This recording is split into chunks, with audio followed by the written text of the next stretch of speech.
સુરત શહેરમાં ધોધમાર વરસાદ બાદ પૂર જેવી સ્થિતિ વચ્ચે હવે રસ્તાઓની ખરાબ હાલત સામે આવી રહી છે. શહેરના વિવિધ વિસ્તારોમાં નાના મોટા ભૂવા જોવા મળી રહ્યા છે. ખાસ કરીને અડાજણના પાલ વિસ્તારમાં મુખ્ય માર્ગ પર પડેલો મોટો ભૂવો હાલ ચર્ચાનો વિષય બન્યો છે. ભૂવો રસ્તાની બરોબર મધ્યમાં પડતા વાહન ચાલકોને ભારે મુશ્કેલીનો સામનો કરવો પડી રહ્યો છે. વિડીયો સોશિયલ મીડિયા પર ઝડપથી વાયરલ થઈ રહ્યો છે. સ્થાનિક લોકોએ સુરત મહાનગરપાલિકાની રોડ કામગીરી પર સવાલો ઉઠાવ્યા છે.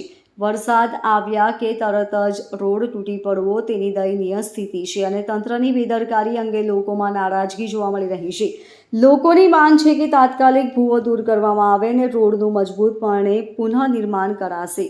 હજુ વધુ વરસાદ પડવાની શક્યતા વચ્ચે અકસ્માત ટાળવા તંત્રએ ત્વરિત પગલાં લેવાની જરૂર છે. Bureau report LK star news Surat.